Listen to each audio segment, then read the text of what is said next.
So in the last lecture, I was discussing system of differential equations, and if you remember, we discussed this set of coupled equations, dmx dt equals omega 0 my, and dmy dt negative omega 0 mx. And if you remember the way we solved these equations,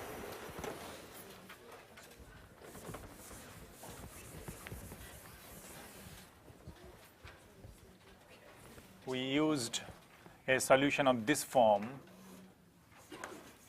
for the two-dimensional case, some vector u e to the power lambda t, and plugged this solution into the original equation and got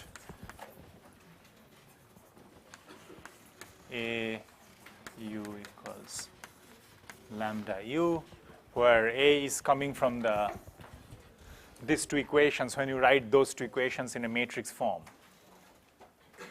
Okay?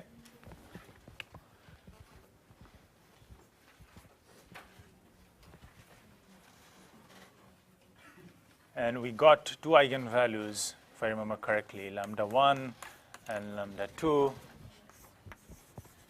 This is an eigenvector equation.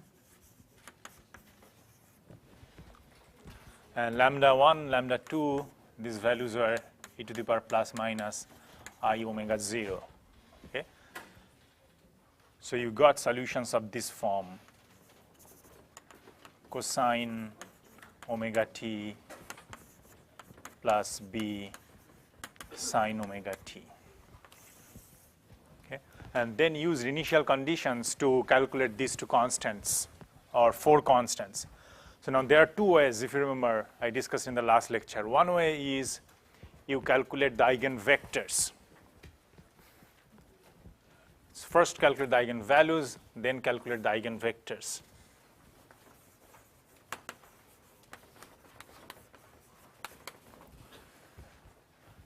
And through the eigenvectors, after calculating the eigenvectors, you can write your solution m c1 u1 e to the power, or you can do in terms of cosine. Let's do it in terms of e to the power I omega 0 t plus c2 u2 over negative I omega 0 t. You could have done through sine and cosines as well. So this is the way you do for when you use eigenvectors. When you don't do eigenvectors, you can do, I showed you, you can b1 cosine omega 0 t plus a1 sine omega 0 t. Are you with me? Remember, like this was what we were discussing in the last lecture. Okay? mxt and myt. So this is without going through the eigenvector calculation, and this is through the eigenvector calculation, and both result in the same final answer, and which we got. Let me write it. Where should I write it? Let's write it on the top board. So the result we showed, mxt equals m0 cosine omega 0 t, and myt equals m0 sine omega 0 t. And with the initial conditions, mx0 equals m0 I, and my0 equals 0. Or I don't even have to write the I here. So you only start with the x component of the magnetization vector and 0 y component. Now, my question, I think I ended the lecture, last lecture, with this question. Can you solve this equation without even calculating the eigenvalues, like going through this assumption? Like this, of course, is going to work for most of the times, and you have to learn this. Then whether you need to, so this is a standard method. You have to apply this for all the problems. Like this is the first step. Then once you calculate the eigenvalues, it's your choice. You can go either through calculating the eigenvector, write the solution in this form, and then find C1 and C2 from the initial conditions. So that's choice one.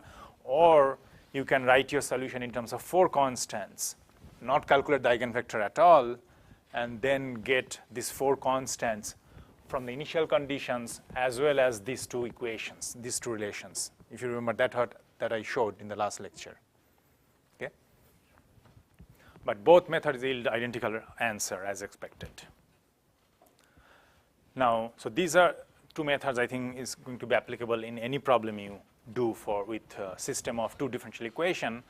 But for this particular problem, there is even more simplification. You can do this problem even without doing this eigenvalue calculation, even without assuming this kind of trial solution. And have you thought about that, any of you? Can anyone tell me any alternative approach of this problem? So look at those equations. You have dmx dt equals omega 0 my and dmy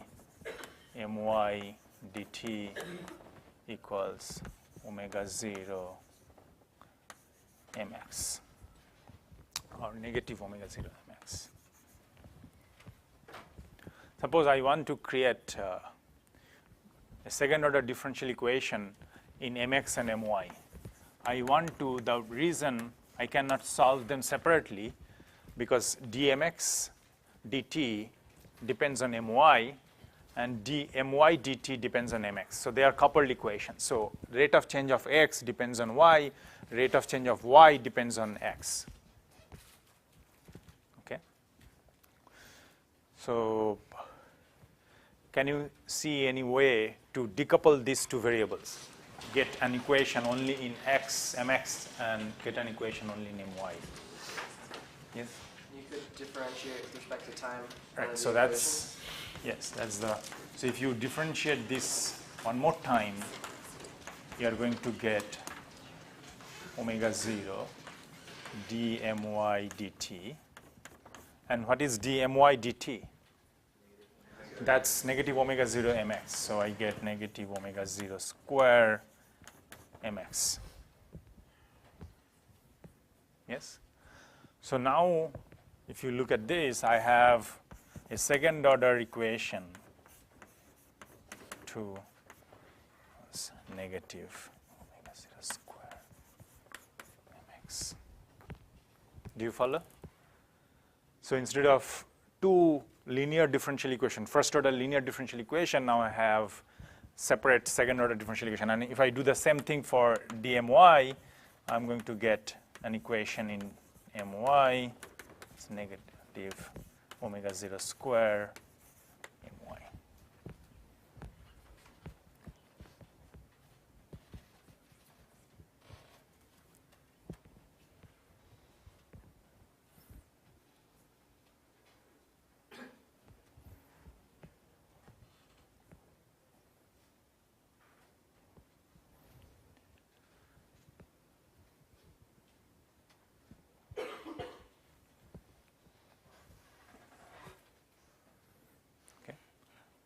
So, and do you know how to solve this equation, these 2 linear differential equations, second order? How do you do that? How do you solve this one? Differentiate again. This one? Differentiate again? And then?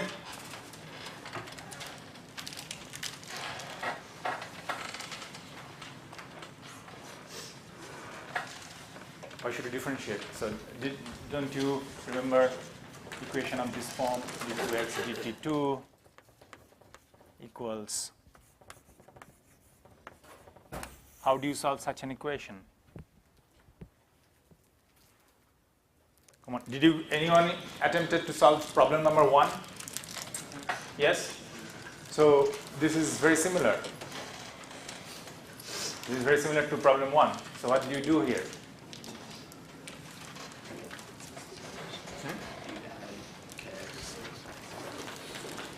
you try e to the power lambda t, right? You plug in e to the power lambda t here, you get lambda square equals negative k, and that gives you a solution sine plus cosine. Right? So this equation is nothing but problem 1 in your homework set if you ignore the damping term and the external force term, right? It's the same equation.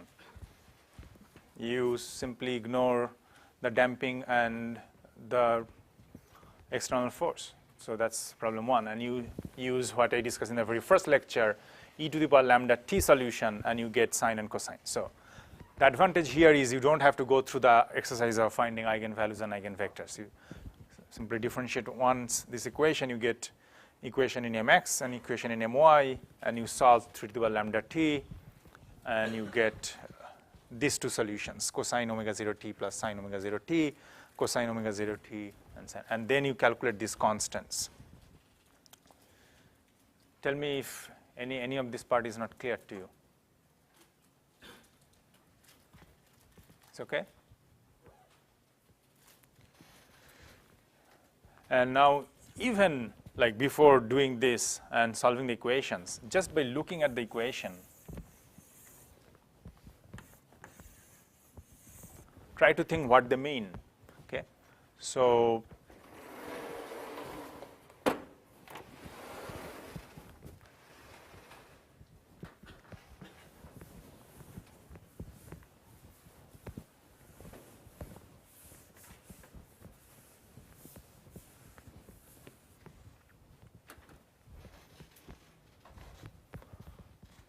So you start with mx equals m0, the initial condition, and m0, my at 0 equals 0.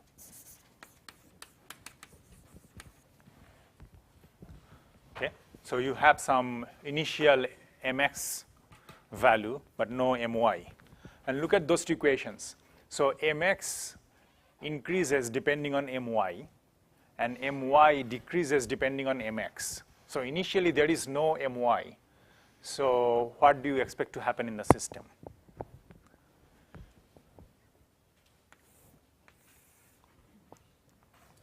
So think of my first.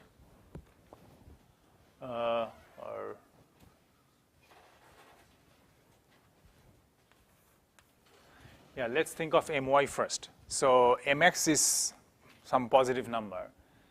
So dmy dt is negative. Correct? So that's going to decrease.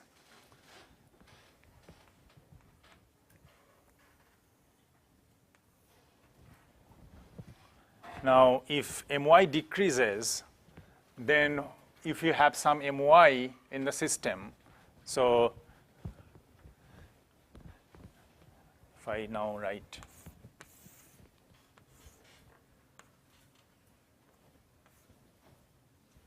mx starts from here, some m0.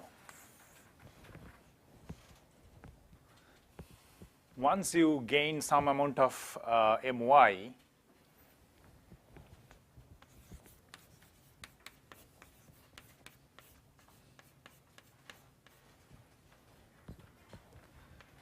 then this is omega 0 my. So once you get some amount of my, and that is negative, so you have dmx dt as negative. Do you follow? So that means m0 is also going to decrease. Okay. Now at some point, they're going to go to 0 and becomes negative. So the way the system will work, initial mx will decrease my, and my decrease will decrease mx. Okay?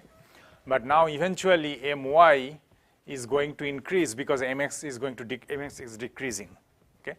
So you are going to see this oscillation in the system because they are going to regulate each other in a negative manner. So increasing mx will decrease my, and increasing